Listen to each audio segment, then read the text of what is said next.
A toda la mesa, muchísimas gracias por la invitación. Mire, Catalina, revisando este artículo, pues se da cuenta uno que es una denuncia, no se le puede llamar ni siquiera un artículo, es una denuncia muy documentada. Cuéntenos qué es lo que de entrada ustedes quieren demostrar acá. Mira, una de las cosas que estábamos tratando de hacer es usar todas esas herramientas del trabajo periodístico que le da rigor a las denuncias y que les da soporte a las denuncias para que estas mujeres pudieran hablar en público de estas historias. Una de las cosas que muestra el reportaje que fue muy importante para nosotros es mostrar cómo hay un patrón sistemático en estos acosos. Son 8 que se extienden en un lapso de 6 años, probablemente hay muchos más, pero hay un patrón que es reiterativo, que tiene que ver con las fiestas, que tiene que ver con el uso de su prestigio profesional para intimidar a las mujeres, que tiene que ver con el uso de la fuerza, y en el peor de los casos tenemos un caso de abuso sexual. Darles a entender lo importante e influyente que es en el medio, como decirles que va a ser jurado de algo en Cannes, decir que tiene amigos directores, decir que las puede meter en películas, en series, en sus proyectos de trabajo, y luego de usar esa intimidación, empezar a acercarse a las mujeres de una forma brusca, usando la fuerza física y el peso de su cuerpo. Todas estas mujeres de forma reiterada le dicen que no, le dicen ahora no, le dicen yo tengo novio. Todas le dicen que no de forma reiterada, clara y directa, y él sigue avanzando. Y muchas veces estos avances no pasan a mayores porque están las mujeres en un espacio público o porque, por ejemplo, en el caso que relata la chica que va en el Uber, el mismo conductor del Uber se da cuenta de lo que está pasando, frena el carro y baja a Ciro Guerra del carro. Pero cuando se queda solo con una de las víctimas, lo que tenemos es un caso de abuso sexual, y esto es algo que nos parece muy, muy grave, porque además es un patrón. Ojalá fuera un caso específico de Ciro Guerra, pero esto es un problema que está extendido en todo el gremio audiovisual en Colombia, y yo me atrevería a decir que casi todos los gremios de trabajo. Nosotras recibimos, bueno, nosotras me refiero a Matilde de los Milagros Londoño, que es la periodista con quien hice este reportaje. Las dos somos partes del colectivo Viejas Verdes. Nosotras recibimos estas denuncias, las primeras en febrero de este año, y empezamos a hacer la reportería, que arrancó con una conversación con cada una de las víctimas que nos iban llegando, sobre todo para entender ellas qué querían, cómo y en qué términos querían contar estas historias.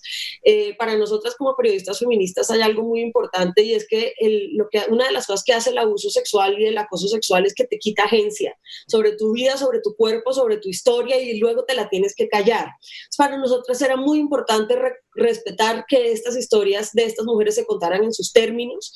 Empezamos a hacer una documentación de cada uno de los casos, y luego empezamos a buscar a testigos o personas que estuvieran presentes, o quizás la persona a quien ellas primero le contaron lo que había ocurrido, que es el testimonio más fuerte. Por supuesto que en muchos casos de acoso sucede cuando nadie más está mirando, y eso es una cosa, eso es un grave problema que enfrentamos las mujeres.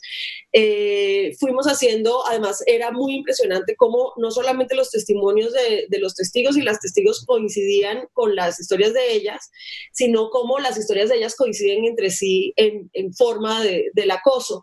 Una vez tuvimos todos estos reportajes, los revisamos para poder garantizar el anonimato de las fuentes y para que no se fueran detalles que ellas no quisieran contar o que pudieran resultar ser muy amarillistas o revictimizantes ahora en el ojo público.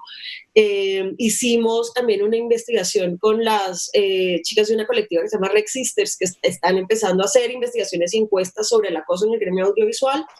Y cuando ya tuvimos todo esto, llamamos a Ciro Guerra, eso fue esta mañana, a confrontarlo con esta historia, también para que su versión pudiera estar... ¿Qué les dijo él? ¿Qué les dijo él? ¿Qué les contestó? ¿Cómo reaccionó? Bueno, una cosa llamativa es que nos dijo que había ido a un seminario contra el acoso sexual que había dado Netflix.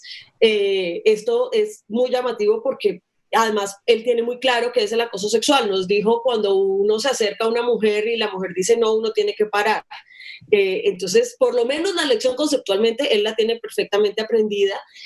Nos llama la atención lo de que mencionara esta capacitación de Netflix, porque nos cuentan que una de las, la productora en donde ocurrió, encargada de uno de los, del set y de la producción el escenario de uno de los casos, hizo también un taller contra el acoso, y Guerra no asistió.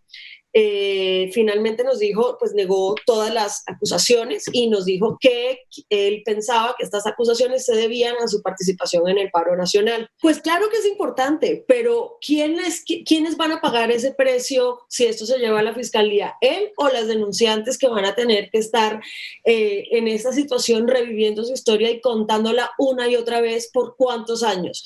Pensemos en los casos que tenemos de violencia sexual en Colombia que son conocidos. En la mayoría de los casos, primero, no ha habido justicia.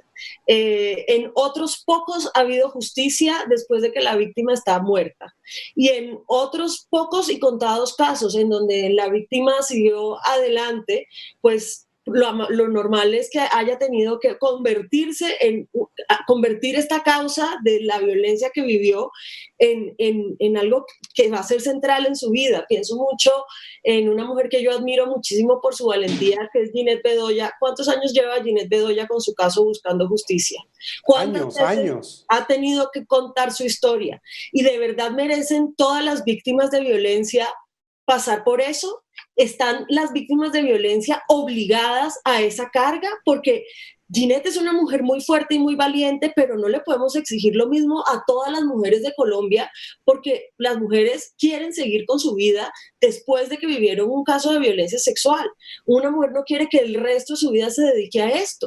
Y es muy importante que las que quieran y puedan vayan, hagan esa denuncia, pero muchas de las que tomen esa decisión van a tener que dedicar su vida a defender los derechos de las mujeres, por ejemplo, y a defender la violencia, a defender a otras mujeres de violencia sexual.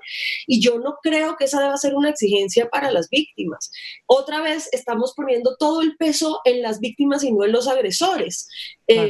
Pues porque además también hemos visto que con muchas de las denuncias a muchos agresores en el Me Too, bueno, ellos se esconden 2 años y luego vuelven a trabajar.